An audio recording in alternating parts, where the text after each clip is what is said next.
네, 안녕하십니까. 김 선생의 서울 이야기를 지내는 강사 김효입니다. 오늘 이 시간에는 선유도 공원의 도시 경관과 풍경에 대해서 한번 알아보도록 하겠습니다.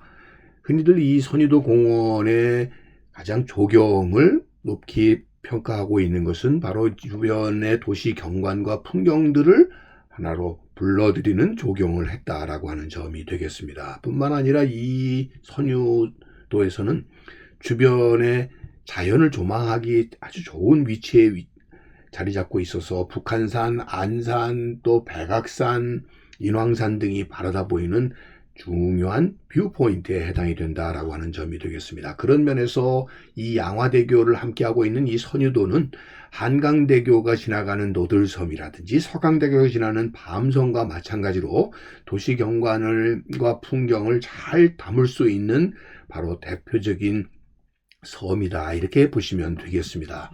자, 여러분들이 이 선유정에서 바라다 보이는 강 건너편의 모습을 바라볼 때, 야, 한강 참 아름답구나 하는 느낌을 받게 되는 것은 바로 그 가까이에 자리 잡고 있는 북한산 일대의 조망들이 착용되어서 이 선유정 정자 안으로 들어온다는 점이 되겠고요. 그뿐만 아니라 이 선유정이 갖고 있는 자리에서 건너편으로 바로 보이는 망원정의 모습을 마주 보면서 결국 이 한강의 정자 문화를 우리가 느껴볼 수 있는, 지금도 느껴볼 수 있는 중요한 조망점이 된다고 하는 점에서도 바로 이 도시 경관을 잘 담고 있는 것을 바로 이곳 선유도가 아닌가 싶습니다. 뿐만 아니라 합정, 망원, 서강, 당산 등 주변의 이 도시 경관을 바라다 볼 수 있는 중요한 조망점이 된다고 하는 점에서도 결국 이 한강을 끼고 있다는 것만으로도 한강 그 자체뿐만 아니라 주변의 도시 경관까지도 바라볼 수 있다고 하는 점에서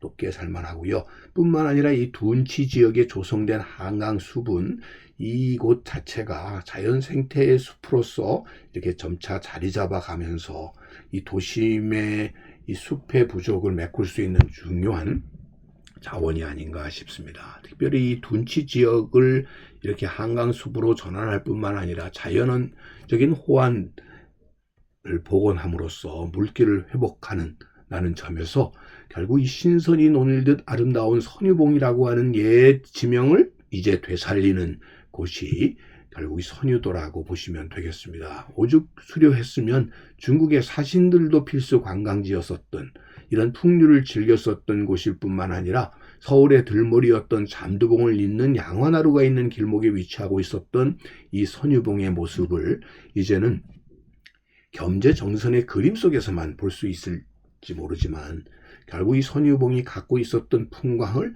이제는 도심의 경관으로 되바꿔서 우리에게 되돌아오고 있지 않나 싶습니다. 지금 겸재정선의 그림을 통해서 건너편의 잠두봉, 지금의 흔히 절두산 순교성지라고 불리우는 곳과 마주보고 있었던 선유봉의 모습을 볼 수가 있고요.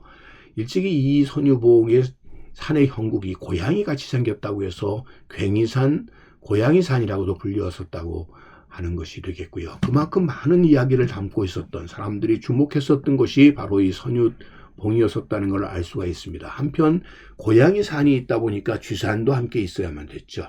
그래서 월드컵 대교 남쪽 지역에 지금 보시는 것이 쥐산으로 불려졌었던 거라고 보시면 되겠습니다. 이렇게 많은 이야기를 담고 있는 선유봉, 대동, 여지도, 경주, 오부도에서 우리가 찾을 수 있는 가장 맞은편의 망원정과 함께 바라다 보였었던 선유봉의 모습들이 점차 지도 속에서 변화되는 모습을 보여주고 있는데요. 바로 이것이 선유봉의 모습을 우리가 담고 있는 모습이 되겠고요.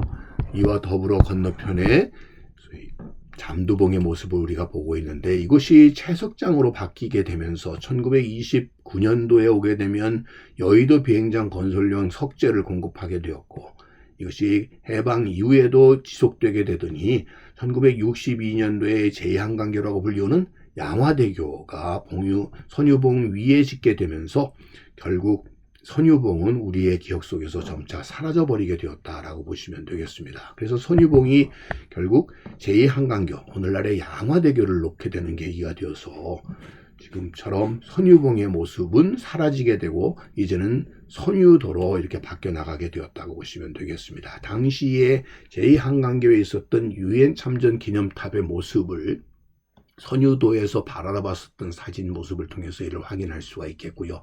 1980년대 초 이후에 양화대교의 모습이 오늘날로 이렇게 확장되게 되면서 옛 모습은 잃게 되었고요. 또 한편으로는 1978년도에는 선유정수장이 건립이 되게 되면서 영등포 공단 일대에 수돗물을 공급하는 수원지의 역할을 했었던 곳이 되겠습니다. 자, 이렇게 선유 수원지가 2002년도에 친환경생태공원으로 재생이 되게 된 것이 오늘날의 선유도 공원의 시작이다라고 보시면 되겠고요. 20여 년의 역사를 지나오면서 가장 환경 생태적인 공원의 예로서 자리 잡게 된 것이 아닌가 싶습니다. 그래서 과거의 기억들을 싹 지워버린 것이 아니라 이것에 새로운 해석과 조경이 입혀지게 되면서 오늘날의 선유도 공원으로 이렇게 자리 잡게 되었다라고 보시면 되겠습니다. 말 그대로 신선이 노는 듯한 이런 아름다운 풍광을 다시 되찾게 된 것이 선유도 공원이라고 보시면 되겠죠. 특별히 이 선유도를 연결하는 보행자 전용 다리의 이름이 선유교가 되겠고요. 특히 이것을 무지개 다리라고도 불리우는, 그래서 주간과 야간에 따라서 이렇게 아름다운 풍광뿐만 아니라 또 일출의 모습들을 조망할 수 있는 좋은 명소로서 이렇게 자리가 잡게 되면서 선유도 공원 자체가 세계적으로 인정받는 한마디로 조경 작품이 되게 되었다라고 보시면 되겠습니다. 특별히 이런 도시 경관과 풍경을 잘 담고 있을 뿐만 아니라 과거의 이야기들을 지운 것이 아니라 여전히 되살리고 있다고 하는 점에서 오늘날의 생태공원의 가장 모델이 되고 있는 것이 바로 이 선유도 공원이 아닌가 싶습니다. 오늘 이 시간에는 생태공원이 된 선유봉에 대해서 말씀을 드렸습니다.